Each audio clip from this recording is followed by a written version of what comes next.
సమాజంలో ఆర్థిక అంతరాలు తొలగించాలని వివిధ సామాజిక సమూహాల సామాజిక అంతరాలు తొలగాలంటే ఆర్థిక తారతమ్యాల్లో తేడా లేదా వ్యత్యాసం తగ్గాలనే ఒక విశిష్టమైన సిద్ధాంతాన్ని నమ్మిన తెలుగుదేశం పార్టీ ఆది నుంచి బలహీన వర్గాలకు, బడుగులకు రాజకీయంగా, ఆర్థికంగా, సామాజికంగా పెద్దపీట వేస్తూ వస్తూ ఉంది. అందులో భాగంగానే దళితులకు, నిరుపేద వ్యవసాయ కూలీలకు భూములు కొనిచ్చి రైతులను చేసిన మహత్ కార్యానికి చంద్రబాబు నాయుడు గారు 2014-19 మధ్య కాలంలో భూమి కొనుగోలు పథకం ద్వారా పెద్దపీట వేశాడు, శ్రీకారం చుట్టాడు ఆయన. అట్లా భూ కొనుగోలు పథకంలో రాయదుర్గం నియోజకవర్గంలో తెలుగుదేశం పాలనా కాలంలో ఇచ్చిన భూమిలో మనం ఉన్నాం. ఈ నియోజకవర్గంలో కొన్ని గ్రామాల్లో మా ప్రభుత్వ హయాంలో భూములు పొందిన దళిత మహిళలు, వ్యవసాయ కూలీలు రైతులుగా మారిన వాళ్ళు మన మధ్యన ఉన్నారు. ఇంతకంటే దళితుల అభ్యున్నతికి ఏమి నిదర్శనం కావాలని నేను అడుగుతా ఉన్నా. జగన్మోహన్ రెడ్డిని నేను సవాల్ చేస్తూ ఉన్నా. నువ్వు నా ఎస్సీలు, నా బీసీలు, నా ఎస్టీలు, నా మైనార్టీలు అంటావే, మరి ఇట్లా దళిత వ్యవసాయ కూలీల మహిళను రైతుగా మార్చిన సందర్భం ఒక్కటంటే ఒక్కటి రాయదుర్గంలో కాదు కదా, రాష్ట్రంలో ఉందా అని నేను అడుగుతా ఉన్నా. ఈ రాష్ట్రంలో ఎక్కడైనా ఒక దళిత వ్యవసాయ కూలీ చేసుకునే మహిళకు నువ్వు సొంత భూమి కొనిచ్చావా జగన్మోహన్ రెడ్డి అని నేను అడుగుతా ఉన్నా. నీది దళితుల అనుకూలమైన పాలన, దళితులకు ద్రోహం చేసిన వ్యక్తి జగన్మోహన్ రెడ్డి. దళిత ద్రోహిగా ఈరోజు ఈ రాష్ట్రంలో దళితుల్లో అన్ని రకాల్లోనూ అణగదొక్కిన వ్యక్తి జగన్మోహన్ రెడ్డి. దళితుల అభ్యున్నతికి, దళితుల అభివృద్ధికి, దళితులు సొంత కాళ్ళపైన నిలబడి సమాజంలో గౌరవ మర్యాదలు పొందడానికి నిరంతరం పనిచేసిన ప్రభుత్వం తెలుగుదేశం ప్రభుత్వం ఆ రోజుల్లో.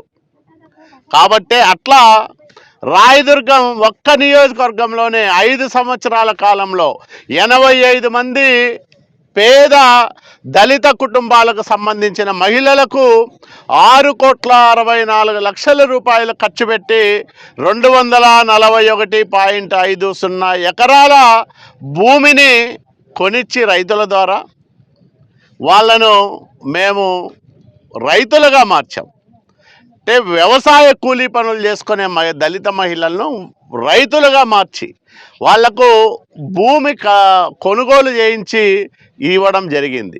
మరి ఈ 5 సంవత్సరాల వైసీపీ పాలనలో ఇట్లాంటి మంచి కార్యక్రమం ఎక్కడైనా జరిగిందా అని నేను అడుగుతా ఉన్నా. రాష్ట్ర వ్యాప్తంగా ఆ రోజు అనేక నియోజకవర్గాల్లో ఈ కార్యక్రమం అమలైతే రాయదుర్గంలో ప్రత్యేకంగా ఎక్కువ మంది దళితులు ఉన్నారు, ఎక్కువ మంది నిరుపేద కుటుంబాల వాళ్ళు ఉన్నారు.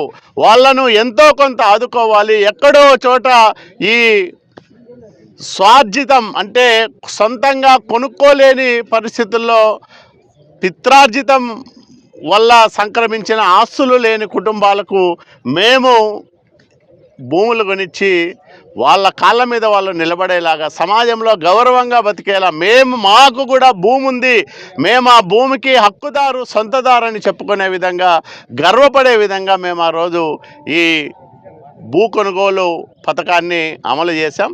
దాంట్లో భాగంగానే రాష్ట్రంలోనే అతి తక్కువ నియోజకవర్గాల్లో ఇట్లాంటి గొప్ప కార్యక్రమాలు జరిగితే దాంట్లో రాయదుర్గం ఒకటిగా నేను నిలబెట్టా. మా నాయకుడు చంద్రబాబు నాయుడు గారి ఆశీస్సులతో ఈరోజు ఈరేహాల్ మండలంలోనే 3 గ్రామాల్లో, మురిడి, కాదలూరు, గొడిసెలపల్లి 3 గ్రామాల్లో కూడా ఈ కార్యక్రమం జరిగింది. కనేకల్ మండలంలో అట్లాగే ఇతర చోట్ల కూడా ఈ కార్యక్రమాలు చేసి మేము దళితులకు మేలు చేశాం.